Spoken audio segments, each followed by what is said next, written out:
Welcome to Recap King. In this video, we will explain Tainted. This movie tells the story of an ex-convict who has involvement with the Russian mafia and the Aryan brotherhood. He longs to retire from his violent past life and start a new life of calm and peace. But tempted by the hefty amount of money, he finally decides to do one last task ordered by the Russian mafia so that he can gain complete freedom. Can he complete his task and get the freedom he has always wanted? Let's find out in Tainted. Tainted begins by showing a man named Lance massacring a group of gangsters. Lance is a professional hitman employed by criminal kingpins to take out their opponents. For his actions, he was sentenced to 15 years in prison. After being released from prison, Lance decides to retire as a hitman and leave the criminal world. He yearns for a normal, quiet, and peaceful life. Lance is now working as a welder to fulfill his daily needs. Although his income is not much compared to when he was still a hitman, he still does his job seriously. However, Lance did not relax his vigilance because he believed that the crime gang, whose members he had killed 15 years ago, would surely take revenge, sooner or later. Therefore, he always kept a gun nearby just in case. The scene then switches and shows a man named Gregor serving his customers in a bakery. Gregor is Lance's close friend. But more than that, Gregor is a drug lord who uses his bakery business as a cover to sell drugs to the local gangs in the area. Gregor kept this a secret from everyone, including his wife, Adelina. One day, Gregor was about to deliver an order for bread, but actually, he was about to do a drug deal, where he hid the drugs in a bread box, then hid them in the car engine so as not to be caught. Gregor then gets a call from a man named Vladimir and is asked to come to see him. Vladimir is a Russian crime boss whose group members were massacred by Lance 15 years ago. Vladimir then tells Gregor that Lance has been released and is now working as a welder. Vladimir tells Gregor that Lance must do one thing for him if he is to live a quiet and peaceful life. Knowing that Lance was formerly a member of the Aryan Brotherhood criminal group because of the distinctive Nazi tattoo on his chest, Vladimir wants Lance to slaughter all members of the Aryan Brotherhood until nothing remains. If he refuses to do his bidding, Vladimir even threatens to kill Lance as revenge for what he had done 15 years ago. Hearing this, Gregor has no other choice but to accept Vladimir's request to convince Lance because Vladimir is his business partner in drug sales. Meanwhile elsewhere, Lance intends to remove the Nazi tattoo on his chest as he has determined to leave his dark and violent past behind. However, when Lance goes to a tattoo parlor, a female employee there refuses to remove the Nazi tattoo on his chest because the tattoo is characteristic of the Aryan Brotherhood. The woman doesn't want to get involved with them. That evening, when Lance was buying a bottle of whiskey at a bar, he seemed interested in a woman named Anna who was singing while playing guitar on stage. Lance then returns to his apartment, where Gregor is already waiting for him. Gregor then says the purpose of coming to see him. At first Lance refused the request because he did not want to be involved in the feud between the gangsters. However, after Gregor offers Lance some cash, he decides to comply with Vladimir's request to get his freedom back. After Gregor and his henchmen were about to leave, Anna suddenly came and it turned out that she was Lance's neighbor who lived next door to his apartment. They greeted each other before Anna entered her apartment. The next day, after stealing a car parked somewhere, Lance rushes to the Aryan Brotherhood headquarters.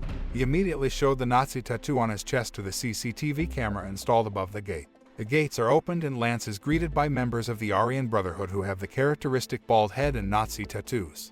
Lance is then brought before the leader of the Aryan Brotherhood, where he then expresses his desire to rejoin the Aryan Brotherhood.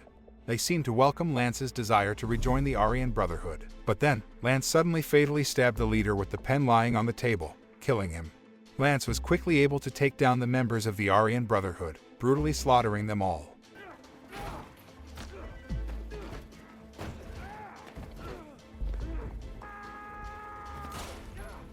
However, Lance did not notice the presence of a boy who was hiding behind a shelf and watching his massacre. After killing all the members of the Aryan Brotherhood, Lance then rushed to his car and called Gregor, telling him he had finished his work. Gregor sounded pleased that Lance had finished his work and told him that he had prepared the remaining money for the work in the ceiling vent of his apartment. That night, Lance intends to remove the Nazi tattoo on his chest with a hot iron, but before that, he got himself drunk first by downing a bottle of whiskey. Lance then desperately pressed a hot iron to his chest, trying to endure the pain before finally collapsing unconscious. It took Lance at least about 12 hours to come back to his senses. Although his condition has not fully recovered, Lance decides to pack his things and plans to leave the city to start a new life. When Lance came out of his apartment and down the stairs, he accidentally bumped into Anna, who seemed very drunk. Feeling pity, he then took Anna to her apartment and immediately laid her on the bed. In a drunken state, Anna mumbled about herself being an orphan and, since childhood, had to provide for her own life by selling her voice. Lance, who sympathized with Anna, then gave his music box to her as a gift, hoping to cheer her up a little. A few hours after Lance left, Anna finally came back to her senses and found the music box Lance had given her. She seemed pleased with the gift Lance gave her, so she intended to visit Lance at his apartment to say thank you. However, after Anna knocked on the door for a long time and didn't get an answer, she then decided to leave a note on Lance's apartment door and asked him to come to a bar where she would perform a musical. Meanwhile, elsewhere, Vladimir came to Gregor, who was in his bakery. Vladimir had never actually come directly to Gregor, so his arrival this time made Gregor wonder if there had been a big problem or an urgent need that the Russian crime lord had taken the time to visit him. Without further ado, Vladimir tells Gregor that when Lance massacred the Aryan brotherhood, there were eyewitnesses who were still alive. The eyewitness is a 10-year-old boy and is currently at the police station being questioned about the massacre by Lance. Vladimir is worried that Lance will drag him if the police catch Lance. Even though Gregor had convinced Vladimir that Lance was a professional so that no one would be involved if the police caught him, Vladimir persisted and asked Gregor to get rid of Lance for good. Vladimir even did not hesitate to threaten to kill Gregor's wife if he did not kill Lance immediately. Because Vladimir had threatened his family, Gregor immediately ordered his henchmen to kill Lance and also those closest to him, even though Lance was his close friend. Gregor's henchmen rush to Lance's apartment but do not find Lance there and only find a letter written by Anna. Thinking that Anna had a close relationship with Lance, one of Gregor's henchmen, a man named Piotr, then went to the bar where Anna was performing music. At the same time, the others would wait inside the apartment, ambushing Lance when he returned to the apartment.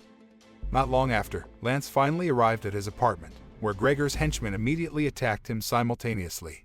When Lance was desperate and about to be killed, Gregor spoke to him over the phone and apologized because he had to betray him because Vladimir had threatened his wife's safety. Lance then finds a letter written by Anna lying on the floor, which makes him get up and bring down Gregor's men, killing them. After that, Lance rushed to the bar where Anna performed music because her safety was in danger. Elsewhere, Piotr and one of Gregor's henchmen, a man named Malik, rushed to contact their gang tasked with killing Lance. Because there was no news, Malik decided to go there and found that his two comrades had been killed and Lance managed to escape. Malik immediately told Gregor that Lance was still alive and had managed to escape. Gregor had no other choice but to step in on his own to end all this. Gregor then told Adelina that he had urgent business and had to leave immediately and asked her to stay waiting for him in the bakery and not go anywhere for her safety. Meanwhile, Lance finally arrives at the bar and finds Piotr there watching over Anna. Lance then gives Piotr two choices, to go from there and stay alive or fight against him and he will certainly die. Piotr apparently isn't afraid of Lance's threats and accepts his challenge, where they end up having a duel in the restroom bar. Anna, who saw Lance's arrival and was suspicious of him, then followed him to the toilet and found him who was beating Piotr out and killing him. Anna was shocked when she found out that Lance, who seemed so quiet and aloof, was so brutal that he didn't hesitate to kill people. Lance tries to explain to Anna that he was forced to kill the man to protect her. After that, Lance asked Anna to contact the police. However, when Anna was off guard, suddenly Malik came and immediately caught her. Malik contacted Gregor that he had caught Anna, but Gregor instead told Malik to kill Anna after he contacted Lance. Malik then called Lance to hear Anna's voice, and not long after, he immediately killed Anna, according to orders from Gregor. Malik is then picked up by Gregor, where they are then asked to come to meet Lance at a predetermined place. Gregor's henchmen, who had already arrived at the location, immediately attacked Lance, who had been waiting for their presence. As a professional assassin, Lance could easily kill them all, then eliminate their tracks. Lance then put his jacket on the body of one of Gregor's men and laid it on the field so that Gregor thought he was dead. On the other hand, after seeing the car driven by his men had left and only seeing one person lying on the ground, Gregor thought Lance was dead. However, after examining the corpse, it turns out that the man is not Lance. Gregor and his henchmen were then surprised by a surprise attack launched by Lance from behind, which instantly slaughtered them all without any mercy. After killing all of Gregor's henchmen, Lance then chases after Gregor, who escapes into an empty factory to hide. However, Lance was able to find Gregor's whereabouts easily and a shootout ensued between them, in which they were both injured. Gregor apparently ran out of bullets, so Lance shot him in the head, killing him. Meanwhile, Vladimir visits Gregor's bakery and kills Gregor's wife because Gregor failed to kill Lance. Elsewhere, it turns out that Anna is still alive and it is not known whether Malik's shot was missed or the man deliberately kept Anna alive because he thought Anna was completely innocent and didn't want to involve her in this. Anna looks so angry that her life is being threatened because she is involved with Lance. Therefore, she decides to destroy the music box Lance gave her. However, Anna was surprised after slamming the music box and finding some cash in it that Lance had deliberately given to her. Anna sat pensively in front of her apartment door while Lance's fate was unknown. The moral we can learn from this movie is never to get into trouble with an assassin who has decided to retire, especially if he dares to hurt those closest to them, because revenge from them will be excruciating.